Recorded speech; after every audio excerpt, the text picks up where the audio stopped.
शमन संघीय महामंत्री पूज्य गुरुदेव श्री सौभाग्य मुनि जी महाराज साहब, युग पुरुष उपाध्याय भगवान श्री प्रवीण ऋषि जी महाराज साहब, माम जीवन निर्मात्री श्रमणी श्रावणी सदगुरुवर्या डॉक्टर श्री रवि रश्मि जी महाराज साहब के पावन चरण कमलों में वंदन नमस्कार करने के पश्चात उपस्थित भव्य आत्माओं,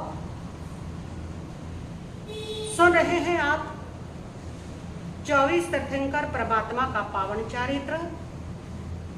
तीर्थंकर परमात्मा का पावन चरित्र सब प्रकार के दुख दूर करने का सामर्थ्य रखता है। 24 तीर्थंकर परमात्मा का चरित्र सुनने से महाभाग्य बढ़ता है, पुण्य की बढ़ोतरी होती है।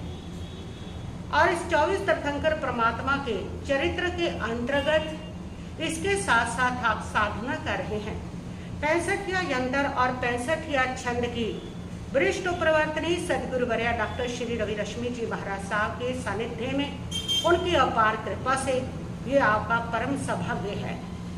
65 यंत्र और 65 छंद की जैन जगत में बहुत ज्यादा महिमा गाई गई है। यहाँ पर 65 यंत्र और छंद की आराधना होती है, वहां पर दुख अपने आप समाप्त हो जाते हैं, यश कीर्ति और सौभाग्य की वृद्धि हुआ करती है। मानव का जीवन अनेक प्रकार के प्रभावों से प्रभावित होता है। वातावरण का प्रभाव भी हमें प्रभावित करता है, कर्म का प्रभाव भी हमें प्रभावित करता है, ग्रह नक्षत्र के प्रभावों से भी हमारा जीवन प्रभावित होता है। इन सारे प्रभावों से यदि अपने आप को सुरक्षित रखना चाहते हो तो उसके लिए हमें अपनी आंतरिक शक्ति को मजबूत करना होगा।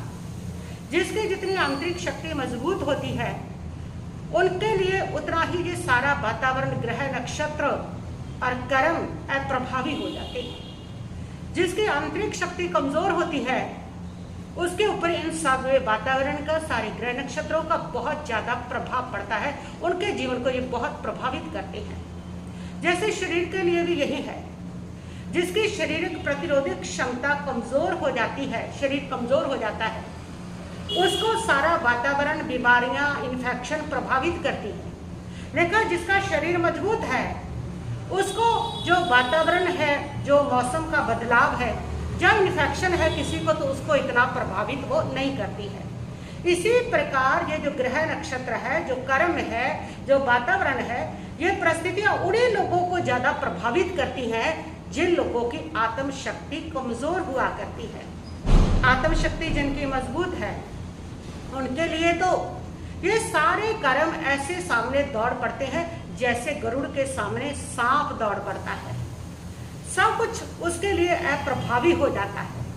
जिसकी जितनी आत्म शक्ति मजबूत होती है, आंतरिक शक्ति मजबूत होती है, वह व्यक्ति उतना ही ज्यादा सफल, उतना ही ज्यादा खुशहाल और उतना ही ज्यादा अलौकिक व्यक्तित्व से संपन्न बनता है। इसलिए हर व्यक्ति को चाहिए कि वे अपनी आत्म शक्ति को ज्यादा से ज्यादा मजबूत करे। यदि वे खुशहाल जिंदगी जीना चाहता है, यदि वे हर क्षेत्र में कामयाबी पाना चाहता है और यदि वे उसके साथ साथ अपना अद्भुत व्यक्तित्व में निखार चाहता है, आध्यात्मिक उत्कर्ष चाहता है, यदि वे ये कर्मों से प्रभावित नहीं होना चाहता है, ग्रह नक्षत्रों से प्रभावित नहीं होना चाहता है, तो वह अपनी आंतरिक शक्ति को मजबूत करे।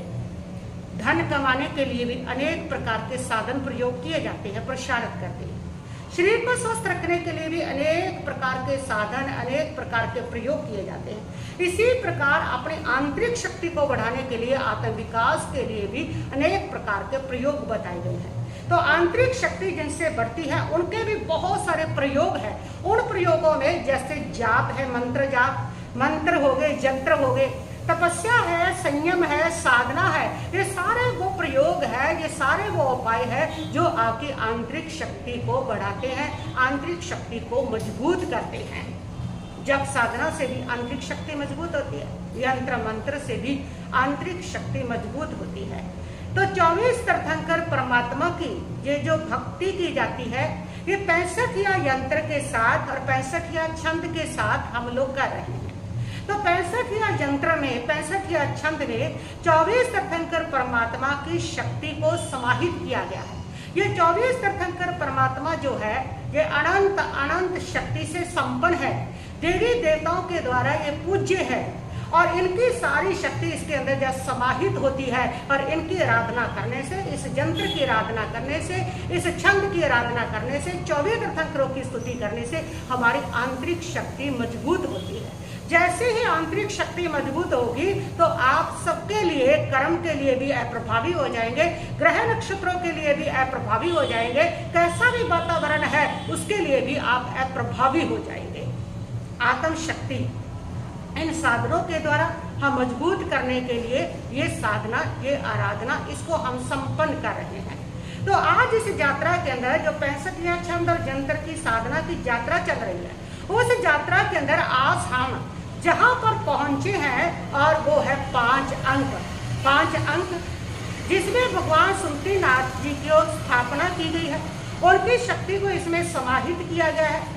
जैन धर्म के 5वें तीर्थंकर है भगवान सुमतिनाथ जी, और सुमतिनाथ जी का अंक है 5, इसलिए आज विशेष रूप से 5 अंक पर आए हैं जिसमें भगवान सुमति जी की शक्ति को समाहित किया जाता है। भगवान सुमति जी कैसे थे? भगवान सुमति जी का नाम स्मरण करने से व्यक्ति की जो गति है वो सुमति में परिवर्तित हो जाती है। भगवान सुमति का नाम स्मरण करने से व्यक्ति की बोधक क्षमता बढ़ जाती है। जो लोग बहुत ज्यादा ओवर थिंकिंग करते हैं या जिन लोगों की बुद्धि के अंदर बहुत ज्यादा कुचक्कर चलते रहते हैं, छल कपट चलते रहते हैं, उन लोगों के लिए बहुत ज्यादा जरूरी होता है कि वो भगवान सुमतिनाथ जी की आराधना करें और उनकी ओवर थिंकिंग भी रुक जाती है और उसके साथ उनकी बुद्धि जो है वो सही चलने लग जाती है। जो लोग चाहते हैं कि वो निर्णय सही ले सके, बहुत सारे लोग होते हैं जो डिसीजन गलत ले लेते हैं और इसलिए जिंदगी सारी बर्बाद कर लेते हैं। तो व्यक्ति चाहता है अगर उसके डिसीजन सही होते जाए, निर्णय सही होते जाए, और लोग सही डिसीजन लेने के लिए कई बार तो वकील को भी पैसे देते हैं, तो डिसीजन सही आपकी जिंदगी के अंदर हो जाए तो आपकी जिंदगी खुशहाल ही खुशहाल है। उसके लिए अगर चाहते हो जिंदगी में सही डिसीजन हो तो भगवान सुमतिनाथ का आराधना करें। कोई भी डिसीजन लेने से पहले उनका नाम स्मरण करें और उनका जाप कर लें, और उसके बाद आप जो डिसीजन लेंगे वो आपका बिल्कुल सम्यक होगा, बिल्कुल सही होगा, आपकी जिंदगी को खुशहाल करने वाला वो डिसीजन होगा। अगर किसी व्यक्ति की बोधक क्षमता कमजोर है, बात को कम समझता है, जात कम होता है, तो भगवान सुमतिनाथ की वो आराधना करें। अगर आपके जो बच्चे हैं वो कुसंगति में, कुव्यसनों में पड़ गए हैं, तो आप अपने बच्चों के लिए भी भगवान सुमतिनाथ जी की आराधना करें, उनका जप करें, और आपके बच्चों की जो बुद्धि है वो सुधरने लगती है। ये प्रयोग मैंने बहुत सारे ऐसे माता पिता को दिए हैं जिनके बच्चे व्यसनों में फंसे हुए थे, और उन्होंने जैसे जैसे इनकी आराधना की, उन बच्चों की जो मति है वो सही हुई। उन बच्चों ने धीरे धीरे व्यसनों को छोड़ा और सही राह पर वो पहुंचने लगे, सही राह पर वो आने लगे। ऐसे भगवान सुमतिनाथ जी के नाम का प्रभाव है। तो ये सुमतिनाथ भगवान के नाम में ऐसा प्रभाव कैसे आता है? कौन सी साधना की परमात्मा ने ऐसी, कौन सी आराधना की? पूरे भव के अंदर परमात्मा सुमतिनाथ जी पुष्कर कलावती महाविद्य क्षेत्र में पैदा हुए हैं। उसमें उनके पिता का नाम था विजय सेन जी और माँ थी सुदर्शना। इनका जन्म बहुत लेट होता है, माता पिता बहुत लंबे समय तक पुत्र के लिए तरस रहे थे। एक बार रानी सुदर्शना राजा के साथ नगर के महोत्सव में हाथी पर बैठ करके जाती है। वहां पर जाकर के उसने देखा एक ऐसी औरत जो बहुत ही गहनों से सुसज्जित है और 8 सुंदर सुंदर जो कन्याएं हैं उसको चारों तरफ से घेरी हुई हैं, उसका ध्यान रख रही है, केयर कर रही है, सेवा कर रही है, और वो ऐसे लग रही है जैसे वो सुंदर 8 अप्सराओं के बीच में कोई इंद्राणी शोभा पा रही हो। उसको देख करके उसको लगता है कि ये स्त्री कौन हो सकती है जो इतनी सारी सुंदर 8 अप्सरों जैसी लड़कियां, कन्याएं, जो 8 ऐसी सुंदरियां उसकी सेवा कर रही हैं, उसकी इतनी केयर कर रही हैं, उसको इतना महत्व दे रही हैं, ये कौन हो सकती है? उसने अपना राज्य कर्मचारी भेजा, पता करवाया, पता करो ये कौन है। उसने खोजबीन करके बताया महारानी को कि इसी नगर सेठ की सेठानी है और इसके 2 पुत्र हैं, दोनों पुत्रों की 4-4 पत्नियां हैं। ये 8 इसकी पुत्र वधुएं हैं जो बहुत इसकी सेवा करती हैं, बहुत इसकी केयर करती है, बहुत इसका ध्यान रखती हैं। ये सुनकर के जो महारानी सुदर्शना है वो सोचती है ये कितनी भाग्यशाली है, 8 पुत्र वधुएं इसको मिली, 2 पुत्र हैं, और मैं कितनी अधन्य हूँ, कितनी मैं दुर्भाग्यशाली हूँ कि मेरे पास चाहे सुख समृद्धि है लेकिन ना मेरे पास पुत्र है, ना ही कोई पुत्र वधु है। रानी का मन उदास हो गया, महलों में वापस लौट गई। राजा ने दासी का कारण पूछा तो महारानी ने बताया राजा उसकी दासी के कारण को दूर करने के लिए कुल देवी की आराधना करता है। कुल देवी ने आकर के बताया कि आपके यहाँ पर एक पुत्र जन्म लेगा जो बहुत भाग्यशाली होगा। समय आने पर सुदर्शना महारानी के पुत्र ने जन्म लिया। उसकी चिर लाशित जो अभिलाषा थी वह पूरी होती है। जब वो गर्भ में था उस समय सुदर्शना महारानी के मन के अंदर एक दोहद पैदा होता है, एक इच्छा पैदा होती है, एक भावना पैदा होती है और ये भावना निरंतर उसके मन के अंदर बनी रहती है। उसका ये विचार होने लगता है कि सारे जीवों को मैं अभय दान दूं। ऐसा वो हर पल सोचती है, ऐसा वो करती भी है। जहां तक संभव है वो सबको अभय दान देती है, ज्यादा से ज्यादा, और सबको प्रेरित भी करती है। माँ के गर्भ में जो बच्चा होता है ना, उसका प्रभाव कई बार माँ पर पड़ता है, कई बार माँ के संस्कारों का प्रभाव शिशु पर पड़ता है। जिसकी लेशा मजबूत होती है वह उसको प्रभावित कर देता है। जब बच्चे का जो गर्भ में बच्चा है उसकी लेशा अगर मजबूत है, उसका ओरा मजबूत है तो वो माँ को प्रभावित कर देता है, और अगर माँ का ओरा मजबूत है, माँ की लेशा मजबूत है तो वो बच्चे को प्रभावित कर देती है। जब प्रभावित लेशा वाला बच्चा माँ के गर्भ में आता है तो माँ के विचारों में परिवर्तन आ जाता है। इसलिए कई बार देखा होगा बहुत धार्मिक जो लोग होते हैं उनके गर्भ में जब कुसंस्कारी बच्चा आ जाता है तो माँ का वो जीवन काल, माँ का वो समय भी वैसा ही हो जाता है। जैसे चेलना महारानी जो महासती के रूप में मान्य है, लेकिन जब काने के गर्भ में आया तो उसको ये इच्छा पैदा हुई कि मैं राजा का मांस खाऊं। और इसी प्रकार जब कोई पुण्य आत्मा किसी माँ के गर्भ में आए तो माँ की धर्म भावना बढ़ गई, जैसे सुदर्शना महारानी की बढ़ती है। तो इस प्रकार आप देखते हैं कि किस प्रकार जो शिशु है उसका प्रभाव माँ पर भी पड़ता है। जब माँ के संस्कारों का प्रभाव शिशु पर भी पड़ता है, जिसकी लेशा मजबूत है उसका प्रभाव उस पर पड़ता है। जैसे आपकी लेशा अगर मजबूत है तो आप मुझे प्रभावित कर सकते हो, मेरी लेशा अगर ज्यादा आपसे मजबूत है तो आप मुझसे प्रभावित हो जाएंगे। इसी को तो कहते हैं ना कि संगत की रंगत चढ़ती ही चढ़ती है, कि जिस रंगत में बैठे हुए, जैसे ओरा वाले व्यक्ति के पास बैठोगे उसकी रंगत आ जाएगी। जिसका ओरा मजबूत होगा उसका रंगत दूसरे के ऊपर चढ़ जाया करता है। लेकिन माँ पुरुषार्थ करके अपनी लेशा को मजबूत बना सकती है।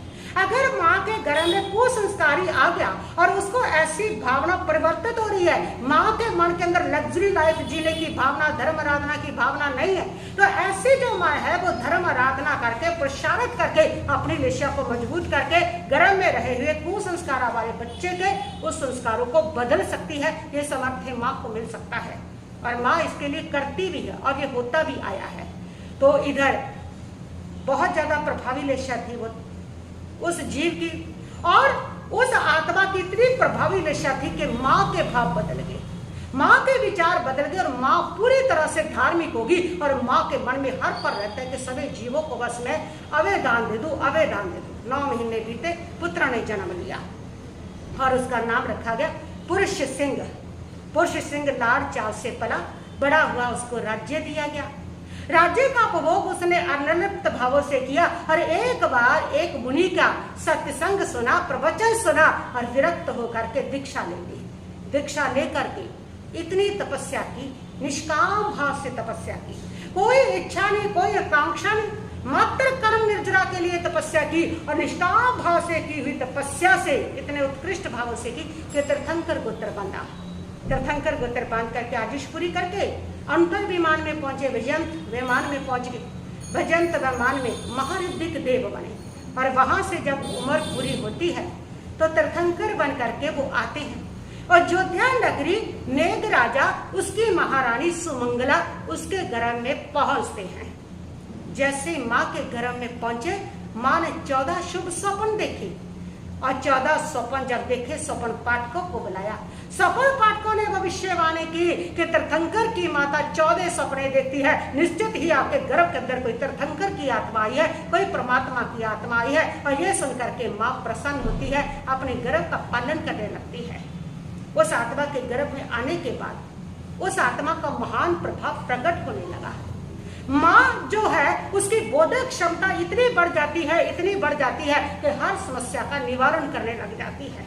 और माँ ने कई राजकीय समस्याओं का निवारण किया, कई घरेलू समस्याओं का निवारण किया कि ऐसी ऐसी समस्याएं जो सुलझ ही नहीं सकती थी, बहुत समय से ऐसी लटकी पड़ी थी, ऐसे ऐसे निर्णय जो लिए ही नहीं जा सकते थे, और उस गर्भ के प्रभाव से माँ की बौद्धिक क्षमता इतनी बढ़ गई कि माँ ने वो सारे पेंडिंग पड़े हुए जो निर्णय थे उन सब का डिसीजन किया, और बड़ा सम्यक डिसीजन किया, बड़ा सही डिसीजन किया, जो उनके लिए, सबके लिए, प्रजा के लिए लाभकारी बने।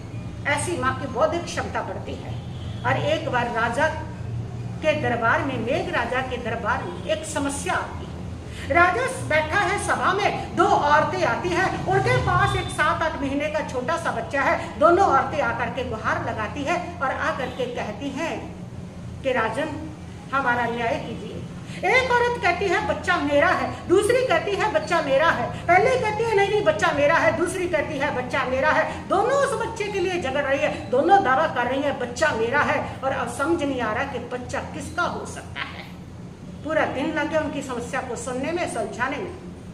सारे मंत्री लगे हुए हैं, सारे विद्वान लगे हुए हैं, लेकिन कोई समस्या का समाधान नहीं हो रहा। पता ही नहीं चल रहा कि बच्चा किसका है, क्योंकि उनका जो पति था वो दोनों पत्नियों के साथ शादी करके विदेश कमाने के लिए गया था, दोनों को साथ ले गया था।